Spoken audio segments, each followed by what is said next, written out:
आज हम शुरू करने जा रहे हैं लोक सदन। लोक सदन जो ब्रिटेन की संसद है उसका द्वितीय सदन है। लॉर्ड सदन के बारे में 18वीं सदी में सर रॉबर्ट वालपोल ने कहा था कि जब कोई मंत्री संसद से परामर्श लेता है तो वह लोक सदन से ही परामर्श लेता है। जब सम्राट संसद को विघटित करता है तब वह लोक सदन को ही विघटित करता है। सर रॉबर्ट वालपोल के समय तो स्थिति यही थी, किंतु 1911 और 1949 के संसदीय अधिनियम पारित होने के बाद वर्तमान समय में जो स्थिति है उसके संबंध में न्यूमैन के शब्दों में कहा जा सकता है कि संसद की प्रभुसत्ता लोक सदन में निवास करती है। हम देखते हैं लोक सदन की रचना या लोक सदन की सदस्य संख्या। लोक सदन की जो सदस्य संख्या है वो समय समय पर परिवर्तन होता रहता है। ब्रिटेन में समय समय पर जो निर्वाचन क्षेत्र है उसकी सीमाओं का पुनर्निर्धारण होता है तथा इस पुनर्निर्धारण के आधार पर लोक सदन की सदस्य संख्या में परिवर्तन किया जाता है। लगभग 2 दशक से लोक सदन की सदस्य संख्या 659 थी। 2003 और 4 में निर्वाचन क्षेत्र की सीमाओं का पुनर्निर्धारण किया गया तथा इस पुनर्निर्धारण के आधार पर लोक सदन की सदस्य संख्या 646 निर्धारित की गई।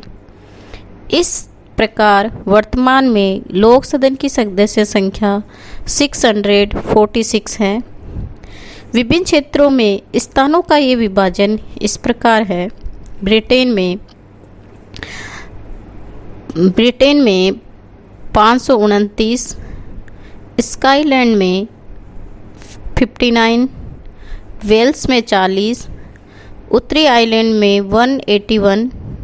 2 दशक से स्कॉटलैंड के प्रतिनिधियों की संख्या 72 थी, अब ये घटकर 59 कर दी गई है। शेष क्षेत्रों का प्रतिनिधि यथावत है। लोक सदन के समस्त सदस्य व्यवस्थ मताधिकार और प्रत्यक्ष निर्वाचन के आधार पर चुने जाते हैं। पहले ब्रिटेन में 21 वर्ष की आयु प्राप्त व्यक्ति को व्यवस्थ समझा जाता था, किंतु 1969 के अधिनियम के अनुसार 18 वर्ष की आयु प्राप्त प्रत्येक स्त्री और पुरुष को मताधिकार प्रदान कर दिया गया है। ब्रिटेन में पहले कुछ बहु सदस्य निर्वाचन क्षेत्र भी थे, किंतु 1948 से सभी निर्वाचन क्षेत्र एकल सदस्य हो गए हैं।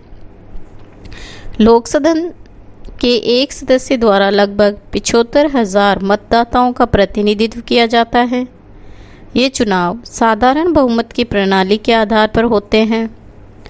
1872 से ब्रिटेन में गुप्त मतदान की प्रणाली को अपना लिया गया है।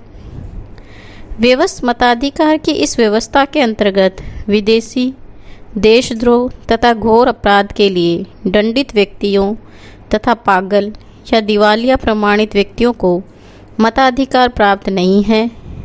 इसके अतिरिक्त चुनाव में गैर कानूनी कार्य करने वाले व्यक्तियों को 5 वर्ष के लिए मताधिकार से वंचित कर दिया जाता है।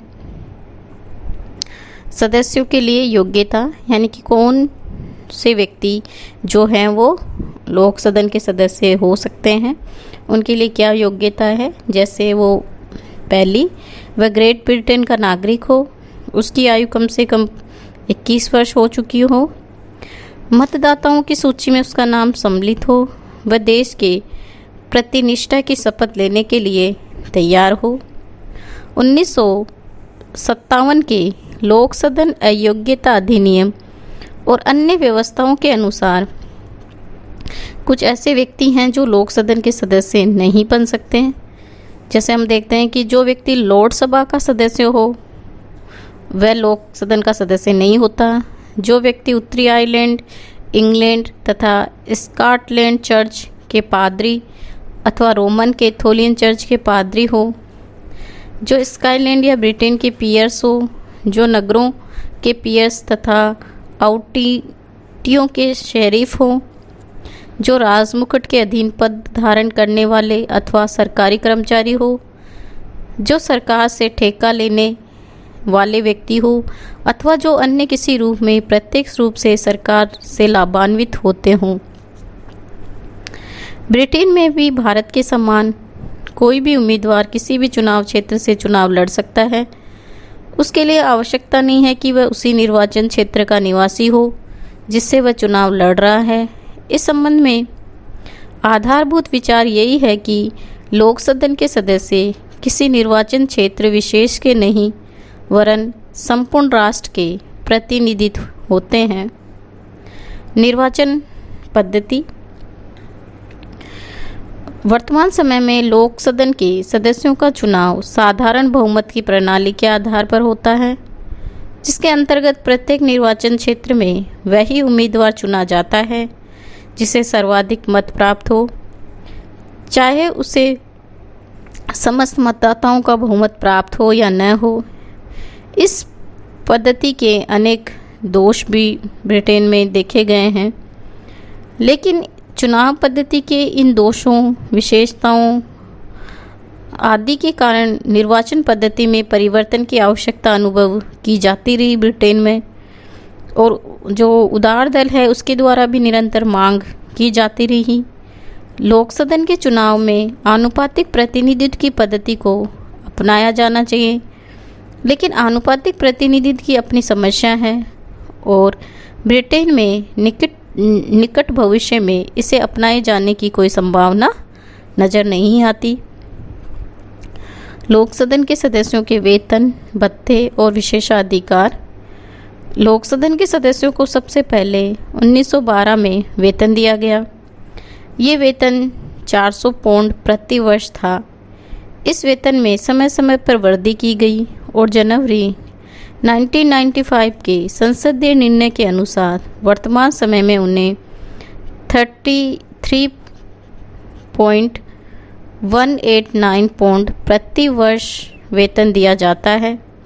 1965 में लोक सदन के सदस्यों के लिए पेंशन की भी व्यवस्था की गई। जो व्यक्ति कम से कम 10 वर्ष तक लोक सदन के सदस्य रह चुके हैं, उन्हें 65 वर्ष की आयु प्राप्त कर लेने पर पेंशन मिलती है। वेतन अथवा पेंशन के अतिरिक्त सदस्यों को कार्यालय खर्च, राजधानी में रहने के लिए निवारण भत्ता तथा रेल यात्रा मुक्त यात्रा की सुविधा दी जाती है। लोक सदन के जो सदस्य हैं उनको कुछ विशेष अधिकार भी प्राप्त हैं। जैसे हम देखते हैं कि सदस्यों को सदन में भाषण की पूर्ण स्वतंत्रता प्राप्त है और उनके द्वारा सदन में कहीं गई किसी भी बात के लिए उनके विरुद्ध कोई कार्रवाई नहीं की जा सकती। हम देखते हैं कि सदन के अधिकांश जो अधिवेशन है उनमें 40 दिन पूर्व और 40 दिन के बाद उन्हें किसी भी जो दीवानी मुकदमे हैं उनमें गिरफ्तार नहीं किया जा सकता। हम देखते हैं कि जो लोक सदन के सदस्य हैं वो सामूहिक रूप से ब्रिटेन के जो सम्राट है उसके पास पहुंचने का अधिकार है और वो स्पीकर के माध्यम से भी अपनी बात सम्राट तक पहुंचाते हैं। हम देखते हैं कि जो लोकसभा के सदस्य हैं, लोकसभा के सदस्य हैं वो अपने कार्रवाई पर नियंत्रण का अधिकार है। यदि संसद चाहे तो गुप्त कार्रवाई की स्थिति को अपना सकता है। यदि कोई व्यक्ति सदन के विशेषाधिकार का उल्लंघन करता है तो सदन स्वयं उन्हें दंडित कर सकता है। सदन किसी सदस्यों की अयोग्यता के विषय में निर्णय दे सकता है। इस आधार पर चुनाव रद्द भी हो सकते हैं। हम देखते हैं कि जो लोकसभा है उसका कार्यकाल 5 वर्ष का होता है, किंतु आवश्यकता अनुसार इस कार्यकाल में वृद्धि भी की जा सकती है। जैसा कि हम देखते हैं कि प्रथम और द्वितीय विश्व युद्ध के समय प्रधानमंत्री की सिफारिश पर सम्राट के द्वारा लोक सदन को 5 वर्ष की अवधि व्यतीत होने से पूर्व ही विघटित किया जा सकता है। सामान्यतः लोक सदन को समय के पूर्व ही विघटित कर दिया जाता है। 2001 में गठित लोक सदन की अवधि 12 जून 2006 को समाप्त होनी थी, लेकिन इसे अप्रैल 2005 में विघटित कर 5 मई 2005 को आम चुनाव करा दिए गए। इस प्रकार हम देखते हैं कि जो लोक सदन है उसका जो कार्यकाल है वो 5 वर्ष का होता है, लेकिन समय से पूर्व भी उसको भंग कर सकते हैं प्रधानमंत्री की सिफारिश पर सम्राट द्वारा। अब हम देखते हैं कि जो लोक सदन है उसकी शक्तियाँ क्या है या वो क्या क्या काम करती हैं। लोक सदन की शक्तियाँ। ब्रिटेन में संसद की प्रभुसत्ता की बात कही गई है और वर्तमान समय में संसद की प्रभुसत्ता से आश्चर्य है लोक सदन की प्रभुसत्ता से ही। लोक सदन के अधिकार और शक्तियाँ जो हैं वो पहली जैसे विधायी शक्तियाँ। ब्रिटेन संसद के 2 सदन हैं, लोक सदन और लॉर्ड सभा। संसद की प्रभुसत्ता की धारणा के अनुसार ब्रिटेन संसद किसी भी कानून का निर्माण कर सकती है, उसे रद्द कर सकती है या संशोधन कर सकती है। 1911 के पूर्व तो दोनों सदन लॉर्ड सभा और लोक सदन को समान शक्तियां प्राप्त थी, किंतु 1911 और 1949 के संसदीय अधिनियम पारित होने के पश्चात अब इस संबंध में अंतिम शक्ति लोक सदन को ही प्राप्त है। लोक सदन द्वारा जब किसी विधेयक को पारित कर लॉर्ड सभा के पास भेजा जाता है और लॉर्ड सभा उसे अस्वीकार कर देती है तो लोक सदन द्वारा ये विधेयक दोबारा पारित किया जा सकता है, और यदि दूसरे वाचन की तिथि तथा दूसरी बार विधेयक के तीसरे वाचन की तिथि में 1 वर्ष का समय हो चुका है तो लॉर्ड सभा द्वारा पारित किए बिना ही इसे दोनों सदनों द्वारा पारित समझा जाता है। इस तरह लॉर्ड सभा किसी विधेयक को केवल 1 वर्ष के लिए रोक सकती है और अंतिम शक्ति लोक सदन के पास ही है। वित्तीय शक्तियाँ। वित्तीय क्षेत्र में लोक सदन की स्थिति और भी सुदृढ़ है। 1911 के संसदीय अधिनियम में वित्त विधेयक की परिभाषा की गई और लोक सदन का अध्यक्ष जिसे वित्त विधेयक प्रमाणित करे वित्त विधेयक समझा जाएगा। वित्त विधेयक लोक सदन में ही प्रस्तावित किया जाता है, लॉर्ड सभा में नहीं। लोक सदन द्वारा पारित किए जाने के बाद लॉर्ड सभा द्वारा 1 माह की अवधि तक वित्त विधेयक पर विचार करने का कार्य किया जा सकता है। 1 माह की अवधि बीत चुकने के बाद वित्त विधेयक या बजट दोनों सदनों द्वारा उसी रूप में पारित समझा जाएगा जिस रूप में लोक सदन ने उसे पारित किया था, चाहे लॉर्ड सभा उसे स्वीकार करे या उसमें कोई संशोधन करे। इस प्रकार वित्तीय क्षेत्र में लॉर्ड सभा की स्थिति बहुत अधिक निर्बल है और लोक सदन को इस संबंध में पूर्ण नियंत्रण प्राप्त है। कार्यपालिका शक्तियाँ।